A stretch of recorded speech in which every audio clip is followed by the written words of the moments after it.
Oi, pessoa! Vamos conversar?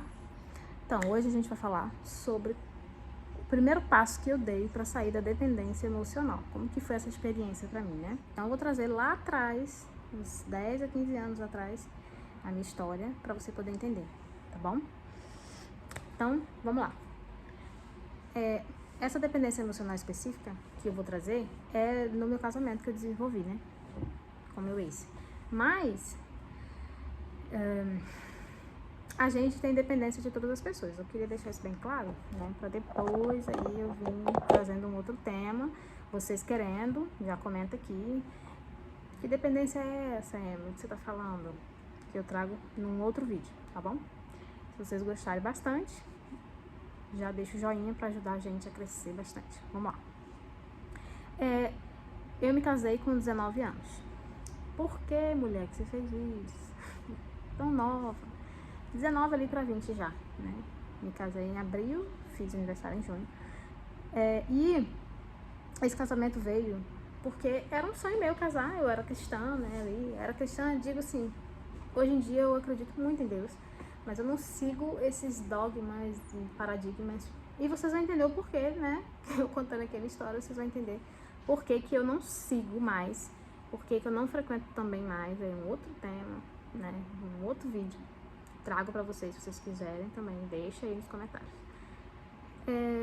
Sempre fui muito cristã, muito religiosa, muito na igreja, e eu seguia ali os passinhos e a cartilha como tinha que ser.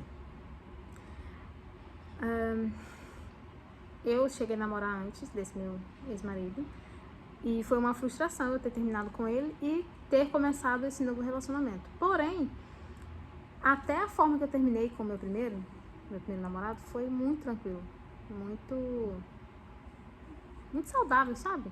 Esse relacionamento pra mim foi um marco e ele mostra que existe sim relacionamentos saudáveis onde você não briga, onde você não tem ciúme, onde você não tem essa pegação, não é pegação bem a palavra, esse chicletismo, essa coisa de grudento desse povo que, sabe, não sai de cima de você, quer saber onde você tá, o que você tá fazendo. Não tinha nada disso nesse meu primeiro relacionamento.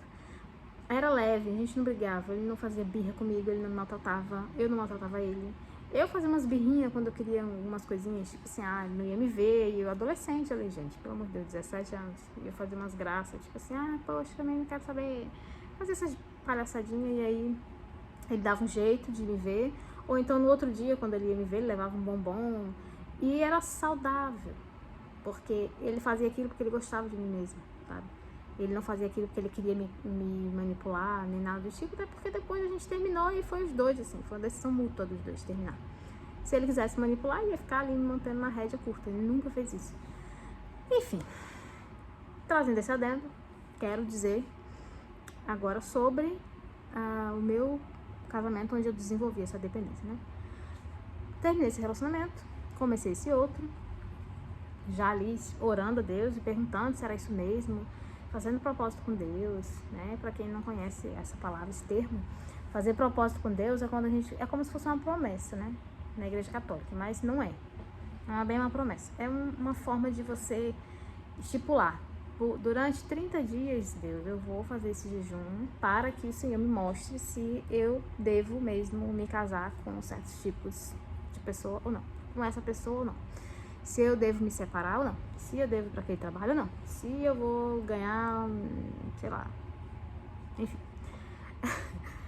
Isso é o propósito com Deus que a gente faz, né? A gente abre a Bíblia, né? A gente ora assim, abre a Bíblia e pede a Deus uma palavra para ele confirmar certas coisas. Então, eu fiz todas essas coisas para descobrir se eu deveria me casar ou não com esse rapaz.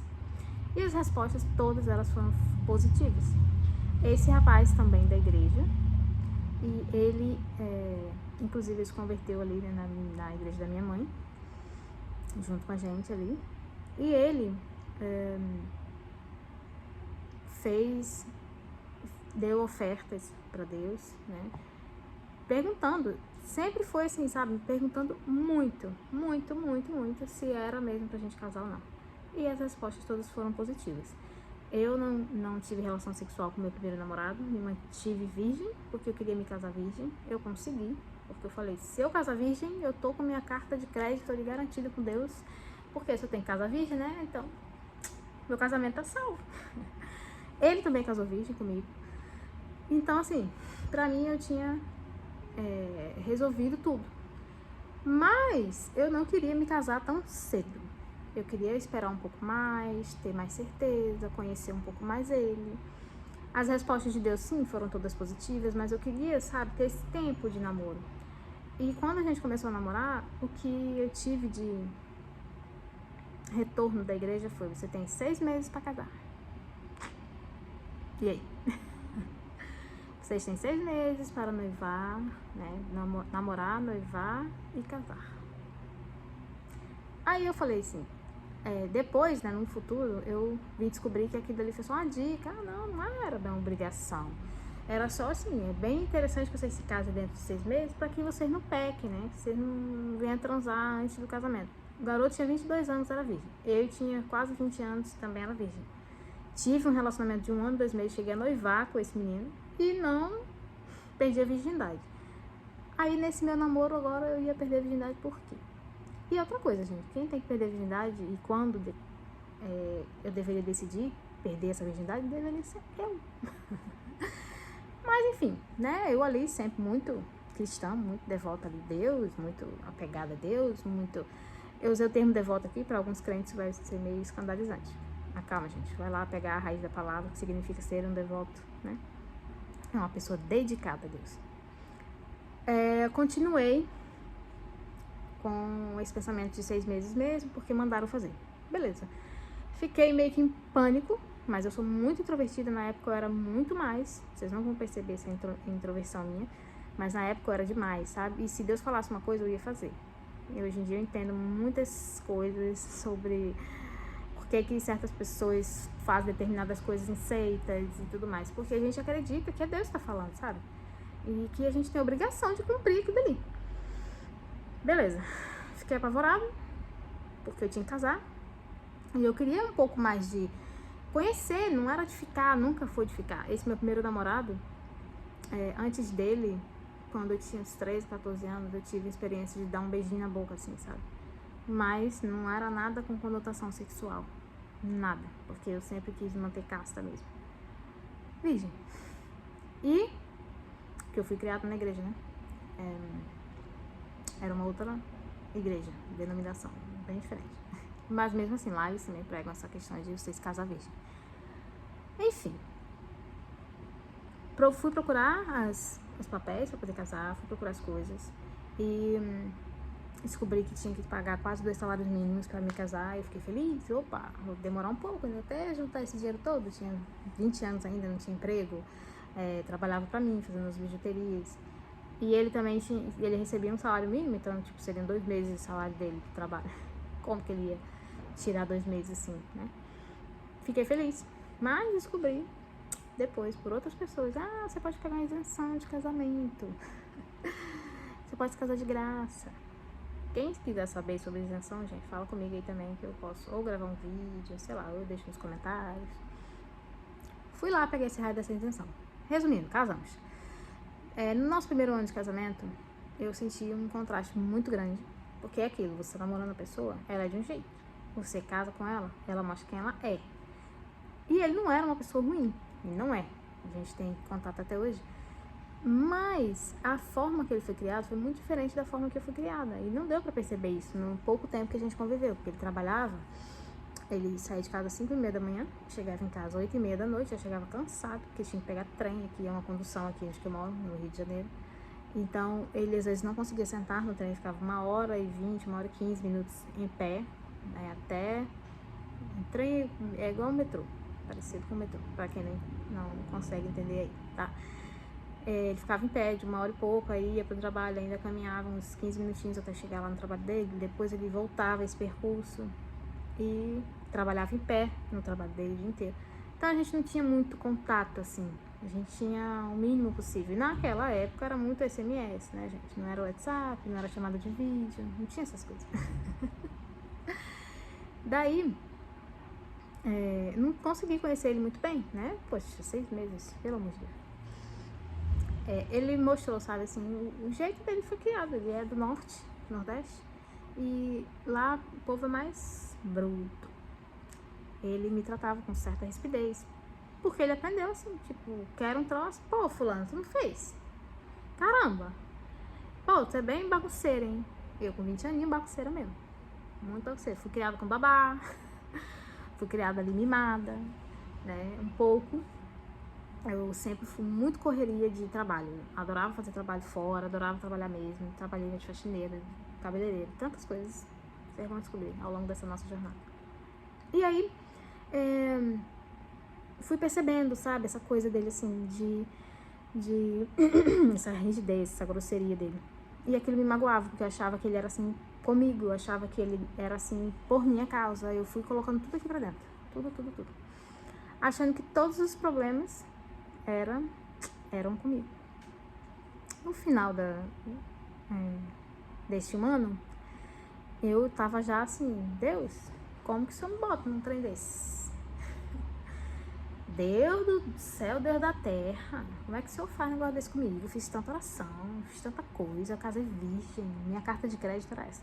Eu casei virgem, o senhor permitiu que eu que eu passasse por essas coisas, esse menino me chamava de bagunceira, sendo que eu também trabalhava, eu chegava em casa às vezes no mesmo horário que ele, então a gente, né, como que eu tinha que dar conta de tudo, arrumar casa, fazer comida, lavar a roupa dele, deixar passada, porque ele ia trabalhar, ele não gostava do jeito que eu passava roupa, porque ele gostava do jeito tal, e era o jeito dele. Aquilo, né? Casamento.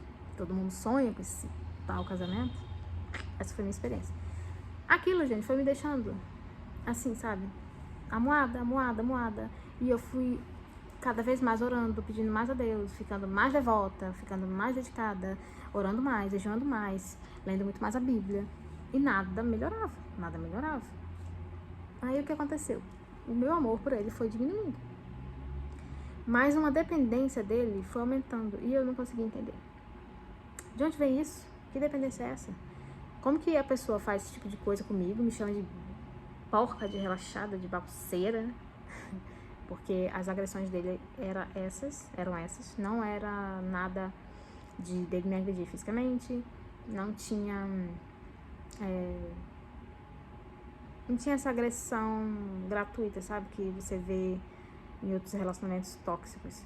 Era mais superficial, e mesmo assim, porque briga de casal, todo mundo briga. Ele falar que eu deixei lá a louça suja e eu era porca por isso, na época eu via que era uma coisa muito pequena, né? Hoje em dia eu entendo que era assim uma agressão. E ele não entende que era uma agressão, porque ele foi criado dentro desse meio. Passado tudo isso, eu comecei a desgostar dele. Fui desgostando, que uma pessoa que ama não faz isso, uma pessoa que ama trata bem. E mesmo que eu quisesse muito, sabe, eu fiquei 7 anos com ele ainda. No primeiro ano não tinha, eu era apaixonada por ele. No segundo ano mesmo, ainda tendo todas essas coisas, eu falava, não, vou fazer dar certo, vou fazer o que Deus manda, e eu fazia tudo, encontro de casal, fazia jantares, fazia tudo, mas quem tava ficando ruim era eu. Ele, eu quero que vocês peguem isso, tá, pra você. Tudo que acontece na sua vida é responsabilidade somente sua. A forma que a pessoa te trata é você que permite. Você está ensinando ela a te tratar assim. E eu não percebi, eu era muito nova, gente. Hoje em dia, né, me formei terapeuta para poder entender essa minha cabeça. Não era para entender a cabeça de ninguém. E como vocês viram lá no outro vídeo, acho que vocês viram, no meu primeiro vídeo, eu falo que eu decidi gravar aqui porque eu desenvolvi tanto isso em mim. Essa autoconfiança, essa autoestima, essa série de outras coisas, que as pessoas começam a conversar comigo, elas percebem isso, e eu fico aqui, né, guardando tudo isso. Então vamos deixar aí um legado nesse YouTube de meu Deus. Quando eu fiz 5 anos de casamento, eu comecei a pesquisar, porque eu queria me separar dele, mas tinha muito medo de Deus, porque não pode separar, divórcio é pecado. Se você se separar, você não pode casar com mais ninguém, você vai ter que ficar pra sempre ali, sem ninguém. Aí eu falei, meu Jesus, o que eu faço? Sou muito nova, tenho 25 anos, então como que eu vou fazer? Vou ficar o resto da minha vida, se eu viver 100 anos, vou ficar 75 anos solteira, pra titia. Só porque eu vou me divorciar de uma pessoa que eu não amo mais? O ponto, gente, não era a forma que ele me tratava, o ponto não era se... Porque isso tudo era só ser conversado, entende? Hoje em dia eu percebo isso, mas naquela época eu não percebia. O que eu percebi de fato era que eu tinha muito medo de me divorciar, que era uma coisa que eu queria. Eu tinha muito medo de ser quem eu sou, uma pessoa livre, sem ciúme, sem necessidade de ficar grudada com essa coisa esse chicletismo que tem hoje, esse grude que as pessoas ficam, tem que falar onde que tá, manda fotinha e faz e acontece. Não, eu não sou assim, eu sou aquela que manda um oi pra você de bom dia e só vou falar com você à noite se eu for falar, e se eu não for falar, vou falar, entendeu? Minhas amigas, elas já sabem como que eu sou extremamente desapegada, porém eu sou extremamente fiel, cúmplice, verdadeira. Esse é o ponto, né? Eu prefiro uma pessoa fiel, cúmplice, verdadeira, que fala comigo assim, de 15 em 15 dias, de mês em mês, do que uma pessoa mentirosa, falsa, que fala com você todos os dias e quer te manipular. Entende o ponto? Eu apenas fui me descobrindo ali, né? Com que esses 5 anos de casada, esse pânico todo, Deus vai me odiar, e tararê, tararê. Entrei num outro viés, numa outra coisa, que é um assunto para outro vídeo. Enfim, consegui sair dessa loucura toda e me divorciei. Falei, Deus, se o Senhor me botou nesse casamento pra passar por esse inferno, eu vou passar o inferno sozinho, então. Vou ficar sozinha, deixa pra lá, esse negócio de casamento não dá não. Porque eu já não gostava mais dele, entendeu? Aí eu saí fora, fui embora, tentei me separar. É onde começa a minha descoberta da dependência emocional. Tentei me separar, fui embora, fui pra outra casa. Não consegui falar com ele pessoalmente, não tinha coragem, tinha medo, muito medo da reação dele. Eu não tinha medo dele me bater, que eu sabia que ele não ia me bater, mas era um medo estranho, porque eu conhecia ele há muitos anos e ele nunca foi agressivo comigo. Ele nunca levantou a mão pra mim, sempre foi contra isso, sabe? Então, de onde vinha esse medo? Por que eu não podia falar com ele? Já não era medo de Deus, já não era medo de como ele iria me tratar, era um medo estranho. E depois que eu fui embora, eu senti uma falta tão grande, e eu não sabia por que dessa falta. Essa falta apavorante, que me desconcertava, e que eu tinha que voltar pra ele, era um sentimento de eu tenho que voltar. E não era por Deus, sabe? E não era pelo amor a ele, era simplesmente porque eu não podia me separar dele. Quem tinha que pedir divórcio na minha cabeça era ele. Ao que ponto chegamos? Ele tinha que pedir divórcio pra mim, ele que tinha que falar que eu tinha que ir embora, ele que tinha que dizer como, ele tinha que dizer se eu ia levar coisas da nossa, né, coisas de casa que a gente comprou junto, a divisão dos nossos bens lá. Tudo era ele que tinha que falar comigo. Eu não tinha autonomia nenhuma. Eu fiquei, meu Deus, mas de onde vem essa maluquice toda? E comecei a pesquisar. Encontrei um vídeo no YouTube de uma mulher que falava sobre síndrome de Estocolmo. Naquela época não tinha esses nomes bonitos, gaslight, né? Síndrome, não sei o que, não tinha esses nomes, né? E eu falava com a minha família, ai mãe, eu não gosto mais, ai fulano, eu não gosto mais. E as pessoas ficavam, não, como que você não gosta? Você sempre volta, você volta pra ele, você fala que vai separar e não consegue. E tá lá, e tem essa coisa louca, porque eu não deixava ninguém se meter no meu relacionamento, eu não escutava ninguém. Eu ficava dando desculpa pela forma que ele me tratava, né? De forma grossa. O que eu tinha que fazer era o seguinte, não permitir que ele me tratasse dessa maneira, porque eu não merecia ser tratado, né? Somos humanos, então a gente merece dar o mínimo de respeito pra outra. Mas eu não sabia fazer, sabe? Não sabia mesmo. E quando eu falava que ele ia me separar, as pessoas não acreditavam, achavam que eu amava ele. E até descobri essa tal dessa síndrome de Estocolmo. O que é a síndrome de Estocolmo? Isso aí eu vou trazer no outro vídeo também, porque eu achei interessante. A síndrome teve um assalto, né? A raiz da história dela teve um assalto lá em Estocolmo. E nesse assalto a mulher se apaixonou pelo bandido. E ela viveu lá essa paixão dela louca. Essa paixão não é um amor com A maiúsculo, vamos botar assim. Era uma dependência que ela criou dele por medo. Ah, mas se você falou que seu marido não era violento, se você falou que ele era tranquilo, se você falou que ele era isso, aquilo, outro, por que você então desenvolveu a síndrome de Estocolmo? Porque, vamos trazer mais, vamos cavar mais fundo agora. Porque, quando eu era criança, papai era alcoólatra.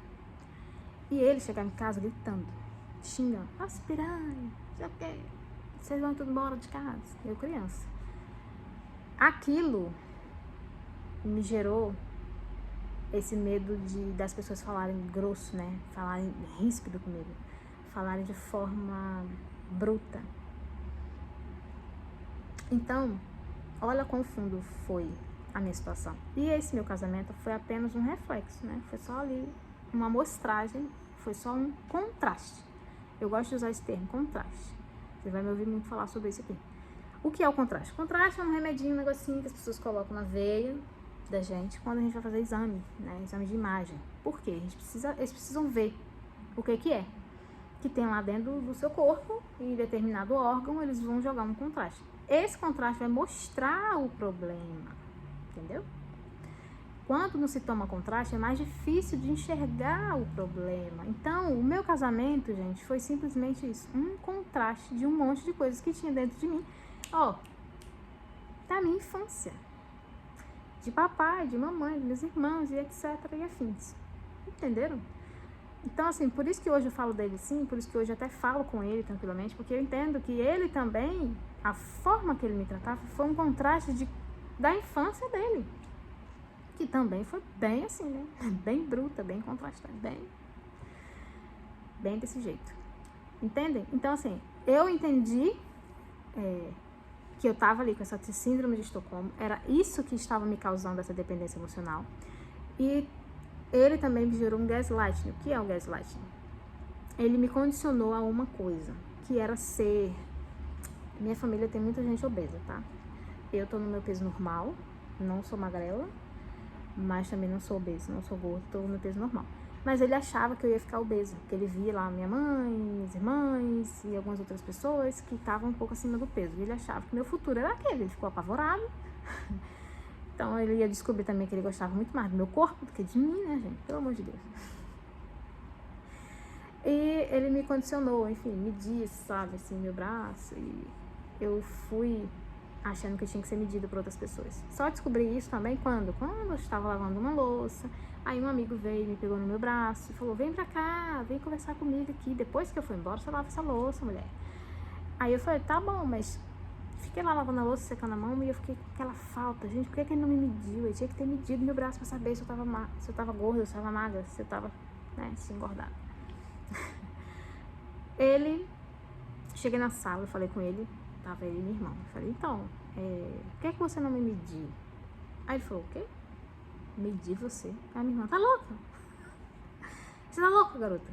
Aí eu fiquei assim, também um susto, saí daquela hipnose, né, dessa condição.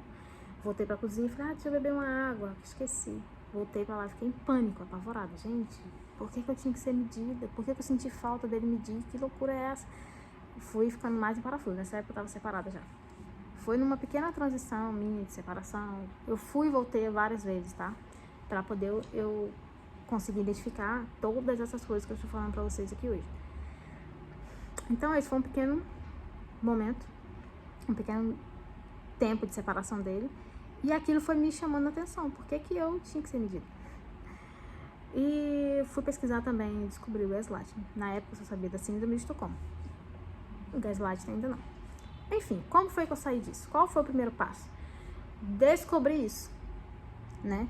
Meu primeiro passo foi entender, internalizar e entender que eu não amava mais. Aquilo não era amor, era uma loucura que eu tinha que ficar com ele. Mas não era por amor, não era porque, nossa, ele é um ser que me completa, que isso, que aquilo, não era por isso. E não era por falta de Deus, porque tanto de oração, jejum, propósito com Deus, você não tem noção. Missão, eu fazia missão, sabe? Eu queria servir a Deus. Eu saía do Rio, que hoje eu moro no Rio. Sou baiana, mas vim pro Rio. E eu saía do Rio, ia lá pra Bahia, fazia missão, né? Pregar o evangelho, converter as pessoas. Eu fazia encontros com Deus, eu dava palestras nos encontros com Deus. Eu fazia muita coisa. Então, assim, não era falta de Deus também. Eu lia muita Bíblia. Eu me mantinha ali o máximo possível na minha castidade, na minha santidade. Porque, como eu falei, eu sempre fui muito devota, né? Sempre fui muito cristã, muito apegada a Deus. Então, meu primeiro passo foi isso. Aceitar que eu tinha um problema emocional, porque é coisa que a gente não quer aceitar, que a gente erra, a gente não quer aceitar que a gente é condicionado, que a gente é manipulável, que a gente é isso, que a gente é aquilo. E eu fui tudo isso, tudo. E ainda saí dele, gente, ainda fui para outras pessoas da família, que é isso que eu tô, são outros, né, outro tema que eu vou trazer, que é a dependência emocional familiar. Ali eu comecei a me aprofundar muito mais, e aí eu acredito que é isso que você está fazendo aqui nesse vídeo. Então, seja muito bem-vinda à sua independência emocional, que foi através de um vídeo no YouTube, e também foi por isso que eu decidi gravar essa minha jornada. Porque se não fosse aquela menina, ela contando, sabe, a história dela lá com o namorado, e eu peguei aquilo, não foi a mesma coisa, que o namorado dela era extremamente manipulador, mas eu desenvolvi os mesmos sintomas, e não foi pelo namorado, e não foi pelo meu ex-marido, foi pela minha infância, né? Muito mais profundo, entendeu? Eu comecei a reproduzir coisas que estavam na minha infância, porque lembra que eu disse? Você é a única pessoa responsável pela forma que te tratam, e não tem como, você pode não entender isso agora, mas você vai entender depois, você vai lembrar, putz, a Emily falou, caramba, realmente, ela tem razão. Só se abra, porque esse foi o primeiro passo que eu dei, foi me abrir para entender que não era bem assim que Deus funcionava, me abrir para entender que não era bem assim que a mente funcionava, não era bem assim que as pessoas funcionavam, não era bem assim que o casamento funcionava. E foi assim, uma cascata de coisas que eu simplesmente só entendi quando eu dei esse primeiro passo, que foi me abrir, me entender e aceitar.